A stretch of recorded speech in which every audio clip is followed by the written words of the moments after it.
URC Grand Final from Croke Park, folks. Leinster up against the Bulls, and it's Leinster who get themselves a second URC title in 2 years. So back-to-back for the Leinster lads, and it's another dismantling of the Bulls, 36-7. This match was decided in the first half. Obviously, there's yellow cards. The Bulls get denied a try in the second half, which maybe might have sparked the game a bit more into life. They still would have been pretty far behind. I thought it was a try, but they were denied. But honestly, you can't be 22 points to nil down at halftime, give away a couple of yellow cards away against Leinster. It's just not going to happen, man. Leinster were the only side looking to play in the first half. The Bulls just seemed happy to put up bloody box kicks all day. It wasn't working for them. Their line-out was shocking. Andre Pollard kicking dead from a kind of one of their few key opportunities in the first half, whereas Leinster, clinical. Tommy O'Brien looking to go forward. Rico getting himself over the line. Sam Prendergast playing with confidence that, I don't know, I haven't seen from him for a long time. He's been ripping it the last few weeks. Leinster deserved winners. We'll go through some of the key events and the stats. You guys can let us know your thoughts. Obviously, Croke Park, weather looked all right. Apparently, there'd been some showers. Obviously, not sold out because it's a massive stadium. Ryle Nugent on commentary estimated 35 to 40,000 fans there. I didn't think it looked terrible on camera. It's always hard with those kind of cavernous stadiums, but the people who attended would have been pretty happy if you're a Leinster fan, which the majority of them would have been.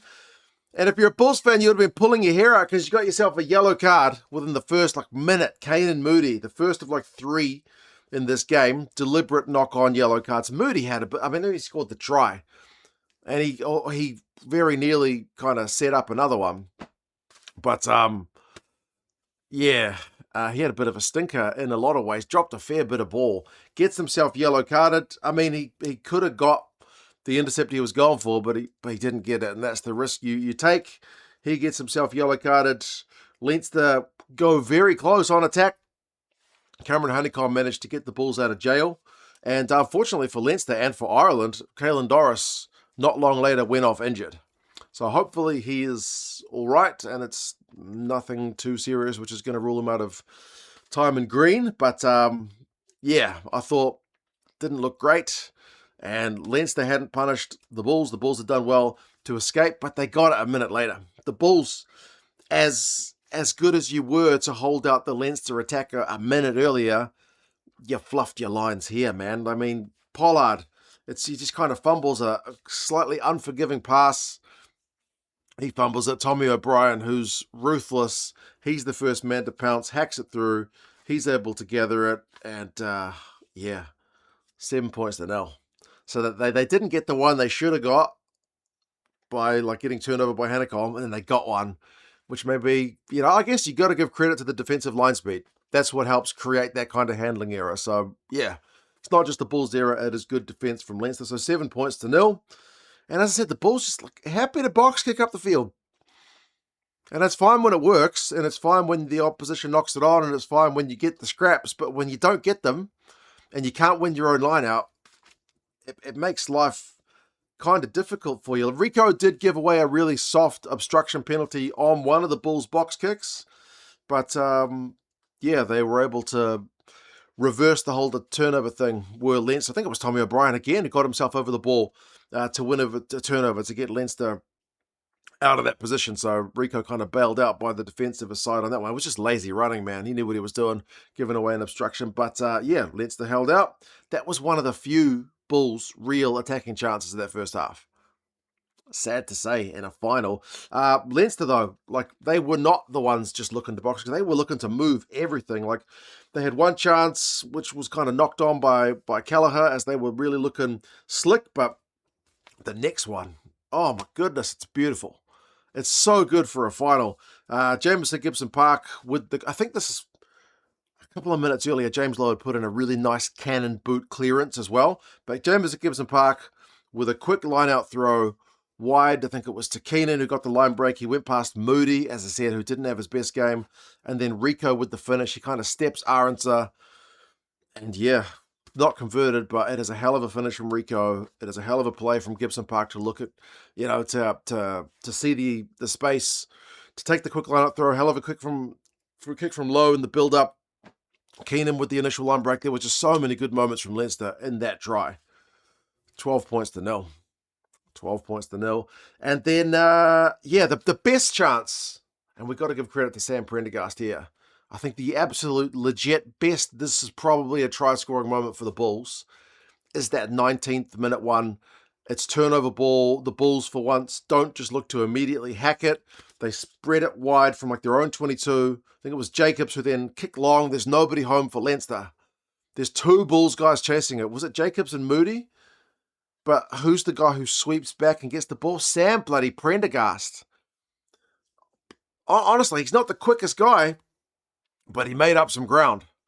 Like, he had a hell of a game. I know he's probably at fault for maybe the Moody try, but geez, Sam Prendergast, most of the things he touched turned to gold. How the hell did he get back in that situation? I don't know. He was dead to rights. I don't know how he did it, but in a final, you need you guys to come up with an amazing play. The ball didn't bounce up. It kind of stayed low. That worked in his favor, but yeah, three guys all chasing the ball. Prendergast on the angle, just dives on the bloody thing. What a play. What a play, because at that stage, it's only 12-0. You know, the Bulls score there, and suddenly we're back to really game on. But it's a hell of a sweep back from Prendergast, who does get man of the match in this game. Yeah, quite a defensive player. When you saw it, just the wide shot, and I'm going on about this, but geez, he was dead to rights. I don't know how he got it. Chuff for him. Bulls probably should have scored there, honestly. I don't know. 23 minutes, Leinster got held up.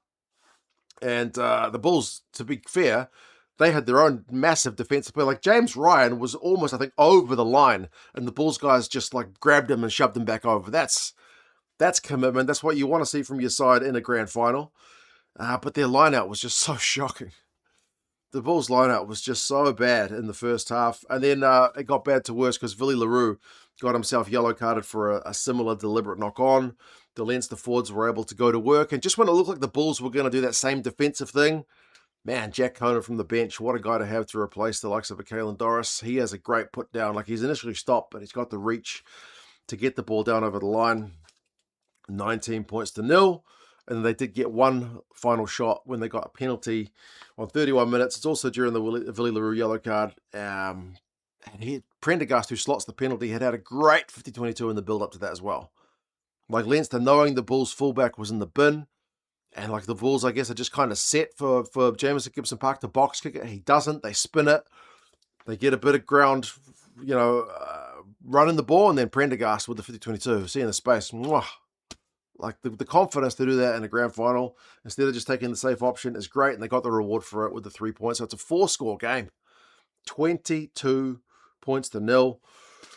The Bulls had one last chance in the first half. They honestly took none of them. But they had Moody with a knock-on. They had Pollard with a knock-on. Then Prendergast had a knock-on for right before halftime for Leinster.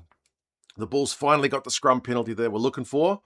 They probably could have got one a bit earlier, but they didn't get it. But they finally got one. Then they got another penalty.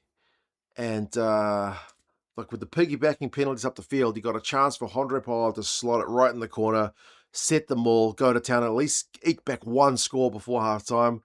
Pollard kicks it dead. Pollard just kicks it dead. Chance gone. Absolutely let off. You just can't do that in a grand final, man. Unbelievable. Tommy O'Brien also goes off injured, which is really unfortunate in terms of his Ireland contention as well. But 22-0 at halftime.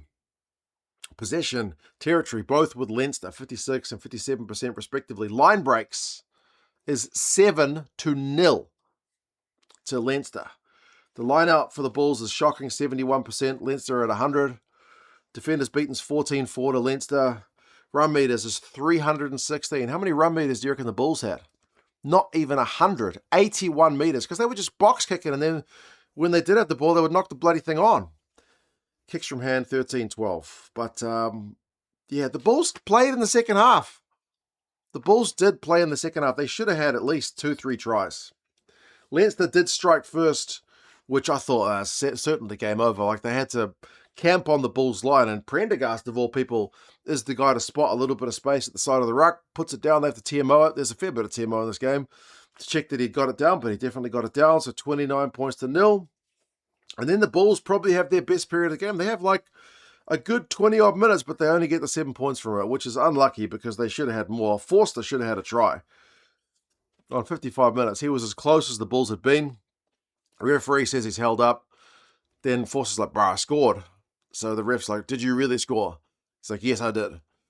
So he goes to the TMO, and somehow, like, you saw it, right? The ball was just grounded right on the line. Like, there was that one angle that showed it just as he went to ground on the line. Somehow the TMO says it's not a try. So I feel like they were unlucky for that one.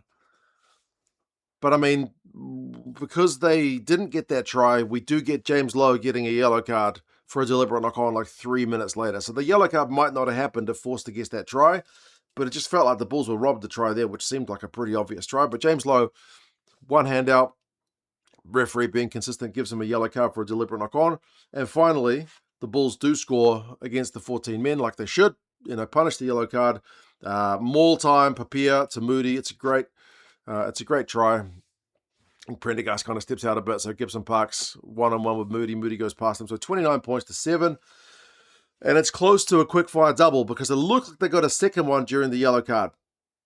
Moody with the offload to Vessels to Nokia, who gets the break. And they rule it goes forward. And there's no doubt it goes forward.